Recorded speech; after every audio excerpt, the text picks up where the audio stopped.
What up, guys? Welcome back to the MH Performers podcast.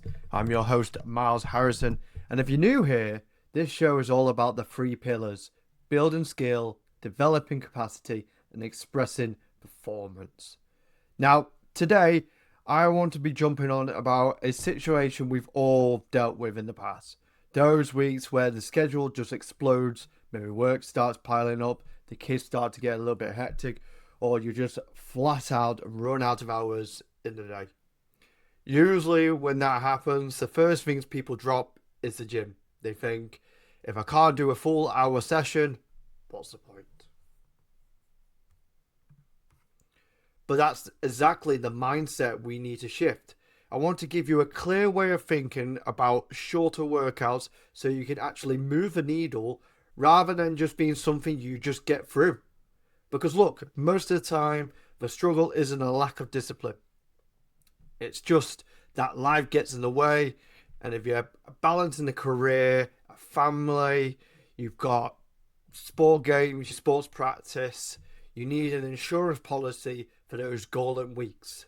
Short workouts aren't a permanent regular replacement for your heavy training, but they are the bridge that keeps your consistency alive. And the first thing that has to change when time is tight is your intent. You have to stop trying to cram 60 minutes of work into 20. It will never work, guys. You'll just end up rushed and frustrated. Instead, I want you to think about the minimal effective dose.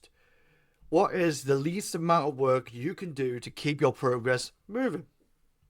It's about choosing fewer things and doing them exceptionally well. When the clock is ticking, the goal is momentum. We want to give the body enough of a stimulus to maintain your strength without creating so much fatigue that you're wiped out for the rest of your day. Now, once you've got that mindset right, the best way to actually execute is through supersets. But I'm not talking about those circuit training supersets where you're running around the gym gasping for air. I mean to pairs. Think about pairing a bench press with a row, a squat with a pull-up. While your chest is recovering, your back is working. It's a way of doubling your training density without sacrificing the quality of your lifts. You should be feeling like you've gone through the breathing space to keep your form tight and your position solid. If it's starting to feel scrappy, you're moving probably a little bit too quick.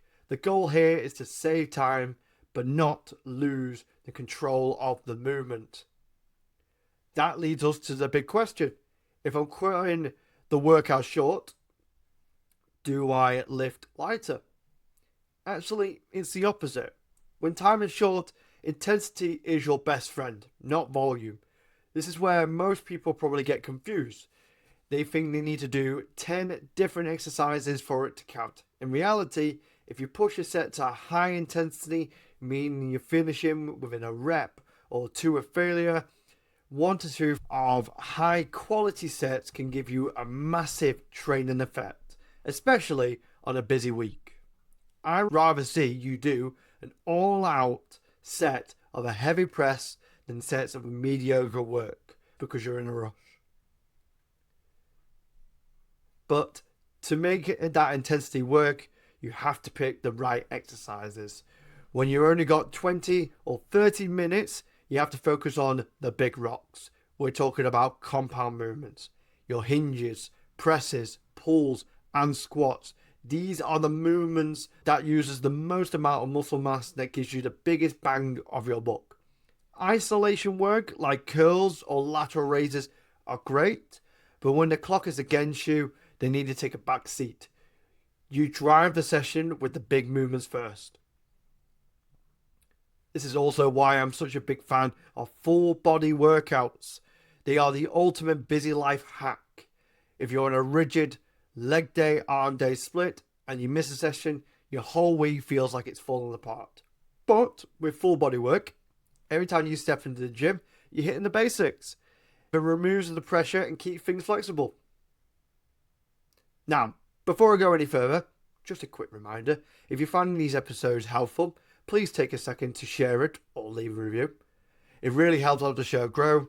and it helps me very much personally to get this info out to a lot more people. Anyway, back to the episode.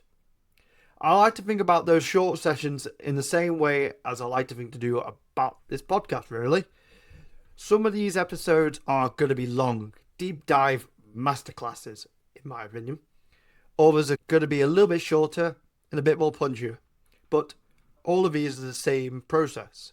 The important part is that I keep showing up, I keep recording, and I keep the momentum going. Training is the exact same. Even a 15-minute session gives you data. It tells you how you're moving and what your body can handle. It's not about being perfect every day. It's about staying in the process and letting it build over time. That's what real consistency looks like. So, if you're short on time this week, don't write the session off. Just remember this checklist. Use supersets the same time. Drop the volume but keep the intensity high. Stick to the big rocks, the compound movements, and lead into full body sessions to keep things flexible. I can't believe we're already closing in on the 30th episode of this podcast. It's mad seeing the feedback from you lot and hearing how these tips are actually changing your training. I massively appreciate you guys listening. Anyway, guys, thank you again for listening.